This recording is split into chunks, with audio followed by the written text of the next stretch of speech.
بسم اللہ الرحمن الرحیم السلام علیکم ورحمۃ اللہ وبرکاتہ نحمدہ ونصلی علی رسولہ الکریم اما بعد بے نمازی عورت کا انجام، بے نمازی کی سزا۔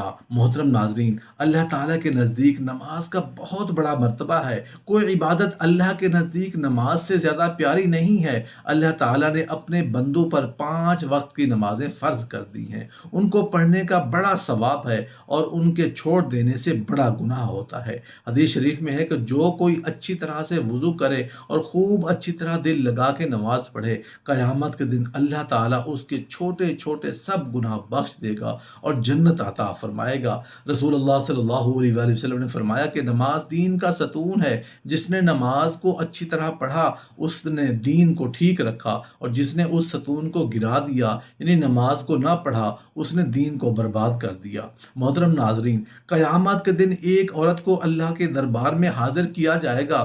یہ عورت کون ہوگی؟ یہ بے نمازی عورت ہوگی۔ اس کو اللہ کے حضور حاضر کیا جائے گا۔ جب اسے اللہ کے حضور حاضر کیا جائے گا تو اس سے پوچھا جائے گا کہ تو نے نماز کیوں نہ پڑھی، تو نے نماز کیوں چھوڑی، نماز کیوں نہ پڑھی؟ وہ عورت جواب دے گی، عرض کرے گی، یا اللہ، مجھے اپنے خاوند کے، اپنی فیملی کے کام کاج میں فرصت نہیں ملتی تھی، اور خاوند کے خوف کی وجہ سے یہ فریضہ ادا نہیں ہو سکتا تھا۔ خاوند کے خوف کی وجہ سے، خاوند کے کام کی وجہ سے نماز نہیں پڑھ سکی۔ یہ وجہ سن کر میرا اللہ حکم دے گا کہ فرعون کی بیوی حضرت آسیہ کو حاضر کیا جائے۔ جب حضرت آسیہ حاضر ہوں گی تو اس بے نمازی عورت کو کہا جائے گا کہ اب تو بتا کہ تیرا خاوند زیادہ ظالم تھا یا آسیہ کا خاوند؟ فرعون زیادہ ظالم تھا یا تیرا خاوند زیادہ ظالم تھا، یا آسیہ کا خاوند زیادہ ظالم تھا؟ اللہ تعالیٰ فرمائے گا، دیکھو آسیہ ایک ظالم شخص کی بیوی تھی، ایک ظالم بادشاہ کی بیوی تھی، ایک ظالم شخص کی بیوی تھی، اور کیسی ہی عبادت گزار تھی، کیسی متقی پرہیزگار تھی، کیسی میری محبوبہ تھی۔ اگر کسی خاوند کا ظلم کسی کو نماز سے روکتا ہے تو سب سے پہلے آسیہ کو روکتا، سب سے پہلے آسیہ نماز چھوڑ دیتی، سب سے پہلے آسیہ عبادت چھوڑ دیتی، اور اس کے بعد میرا اللہ فرمائے گا، اے بے نمازی عورت، خاوند کا تیرا عذر غلط ہے، تو خود غافل تھی اور غفلت کی وجہ سے تو نے نماز نہ پڑھی، غفلت کی وجہ سے تو نے نماز کا دامن چھوڑ دیا، غفلت کی وجہ سے تو نے قرآن کا دامن چھوڑ دیا، غفلت کی وجہ سے تو نے میری عبادت کا دامن چھوڑ دیا۔ اس کے بعد میرا اللہ حکم فرمائے گا، فرشتوں، اس عورت کو، اس بدبخت اور بدقسمت عورت کو گھسیٹتے ہوئے لے جاؤ، جہنم میں داخل کر دو۔ میری بہنوں، میری ماؤں، اگر آخرت کی زندگی میں عزت سے گزارنا چاہتے ہو اور آخرت کی زندگی میں ایک مقام سے گزرنا چاہتی ہو، اگر آخرت کی نہ ختم ہونے والی زندگی وقار سے گزارنا چاہتی ہو تو خدا را نماز کا دامن کبھی نہ چھوڑنا۔ بنی اسرائیل کی ایک عورت حضرت سیدنا موسیٰ علیہ السلام کی خدمت میں حاضر ہوئی، عرض گزار ہوئی، اے اللہ کے نبی، مجھ سے ایک گناہ کیا ہو گیا ہے، بعد میں نے توبہ بھی کر لی ہے، آپ دعا کریں اللہ تعالیٰ میری دعا قبول فرمائے اور میرے گناہ معاف فرمائے۔ سیدنا موسیٰ علیہ السلام نے پوچھ ہی لیا، اے خاتون، تجھ سے کون سا ایسا گناہ ہوا ہے، کون سی ایسی غلطی ہوئی ہے، کون سی ایسی خطا ہوئی ہے جس کی دعا کرانے کو تو اتنے دور سے میرے پاس آئی ہے؟ وہ خاتون کہنے لگی، بنی اسرائیل کی عورت کہنے لگی، اے اللہ کے نبی، مجھ سے گناہ یہ ہوا تھا کہ میں نے زنا کیا تھا، میں حاملہ ہو گئی تھی، حاملہ ہوئی، مجھ سے ایک بچہ پیدا ہوا، اب بچہ پیدا ہوا تو میں اپنے اس گناہ کو چھپانے کی خاطر، اپنی اس غلطی کو چھپانے کی خاطر، اپنی اس خطا کو چھپانے کی خاطر میں نے اس بچے کو ذبح کر دیا، میں نے اس بچے کو قتل کر دیا، اور ذبح کر کے میں نے اسے مٹی کے سپرد کر دیا، یہی مجھ سے گناہ ہوا ہے۔ اے اللہ کے نبی، آپ دعا کریں اللہ تعالیٰ میری توبہ قبول فرمائے اور میرے گناہ معاف فرمائے۔ اللہ کے نبی نے جب سنا کہ اس عورت نے زنا کیا ہے جس کے سبب ایک بچہ پیدا ہوا، اس عورت نے اپنے اس گناہ کو چھپانے کی خاطر اس معصوم بچے کو ذبح کر دیا، مار دیا، قتل کر دیا۔ ایک انسان کو قتل پوری انسانیت کا قتل ہے۔ موسیٰ علیہ الصلوۃ والسلام یہ سن کر جاہ و جلال میں آ گئے۔ آپ نے فرمایا بدبخت عورت، تو گناہ گار عورت، یہاں سے نکل جا، یہاں سے دفع ہو جا، تو نے ایک معصوم بچے کی جان لے لی ہے، اور دفع ہو جا، نکل جا یہاں سے، کہیں اور نہ ہو آسمان سے آگ اترے اور تیری نحوست کے سبب ہم سب کو جلا کے رکھ دے۔ جب اس عورت نے دیکھا کہ اللہ کے نبی جاہ و جلال میں آ گئے ہیں، تو وہ عورت ٹوٹے ٹوٹے دل کے ساتھ وہاں سے اٹھی اور گھر چلی گئی۔ جب یہ عورت ٹوٹے دل کے ساتھ یہاں سے نکلی تو حضرت جبرائیل علیہ السلام حاضر ہوئے، وہی لے کر آئے۔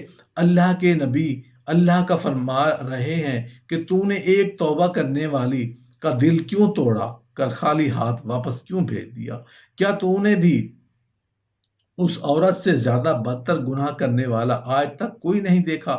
موسیٰ علیہ السلام نے فرمایا اے جبرائیل، کیا اس عورت سے بھی زیادہ بدتر گناہ کرنے والا اس دنیا میں کوئی رہتا ہے یا ہو سکتا ہے؟ یہ سن کر حضرت جبرائیل علیہ السلام نے عرض کی، اے اللہ کے نبی، جان بوجھ کر نماز چھوڑنے والا شخص اس عورت سے بھی زیادہ بدتر گناہ کرنے والا ہے۔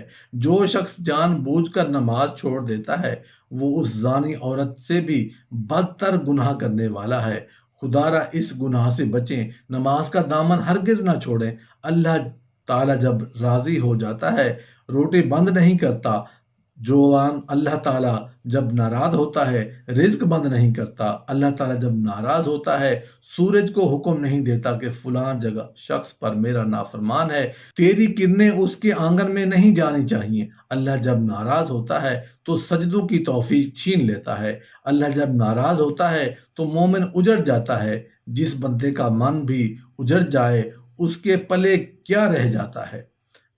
اے بندے، نماز پڑھ اس سے پہلے کہ تیری نماز پڑھی جائے۔ ایک سردار تھا، ایک غلام تھا۔ جو سردار تھا وہ بے نمازی تھا، اور جو غلام تھا وہ پانچوں وقت کا نمازی تھا۔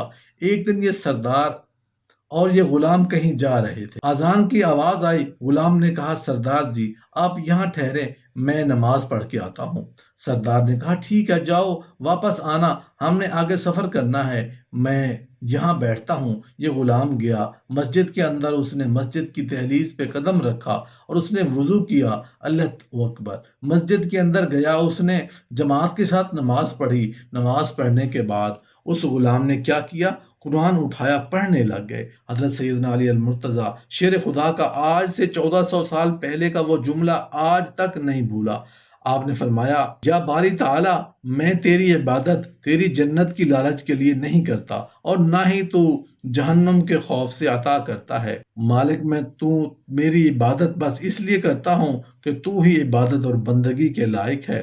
ایک شخص حضرت سیدنا علی المرتضیٰ شیر خدا کے پاس آیا، کہنے لگا، یا علی، میں نے آپ کے بارے میں کچھ سنا کہ آج۔ جی کیا سنا؟ کہا، جی میں نے سنا کہ اللہ سے باتیں کرتا ہے اور اللہ تعالیٰ تیری باتیں کرتا ہے۔ آپ نے فرمایا، میاں تو نے بالکل ٹھیک سنا۔ کہا، وہ کیسے؟ کہا، میاں جب میرا دل گرتا ہے تو میں اپنے رب سے بات کروں تو میں نماز پڑھنے لگ جاتا ہوں، اور جب میرا دل کرتا ہے کہ میرا اللہ مجھ سے بات کرے تو میں قرآن اٹھاتا ہوں، پڑھنے لگ جاتا ہوں۔ اب یہ غلام مسجد کے اندر گیا، نماز پڑھنے کے بعد اس نے قرآن اٹھایا، پڑھنے لگا۔ اب باہر بیٹھا سردار اس کے انتظار میں تھا۔ سارے نمازی نماز پڑھ کے واپس چلے گئے، یہ غلام مسجد کے اندر ہی بیٹھا۔ جب وہ سردار باہر بیٹھا تھکا گیا تو آہستہ آہستہ اٹھا، پتہ کروں کہ کہاں مر گیا۔ یہ سردار اٹھا، یہ آیا مسجد کی دہلیز پر، اس نے قدم رکھا، جیسے مسجد کے جوتے پڑے ہوتے ہیں وہاں آ کے رک گیا، اندر نہ گیا، جوتوں والی جگہ پہ آگے رک گیا، آوازیں دینے لگا، اور غلام کہاں مر گیا ہے؟ اور سارے نمازی نماز پڑھ کے واپس چلے گئے، تیری ابھی تک نماز ختم نہیں ہوئی، اور جلدی باہر آ، ہم نے آگے سفر کرنا ہے۔ جب اس سردار نے بار بار غلام کو آواز دی تو غلام نے اندر سے قرآن مجید بند کیا۔ غلام مسجد کے اندر بیٹھا، کہنے لگا، سردار جی میں کیا کروں کہ جو خدا تجھے مسجد کے اندر نہیں آنے دیتا وہ خدا مجھے مسجد سے باہر نہیں جانے دیتا، میں کیا کروں، میں مجبور ہوں۔ اے بندے، نماز پڑھ اس سے پہلے کہ تیری نماز پڑھی جائے۔ اللہ پاک ہم سب کو 5 وقت کا نمازی بنائے اور عمل کی توفیق عطا فرمائے۔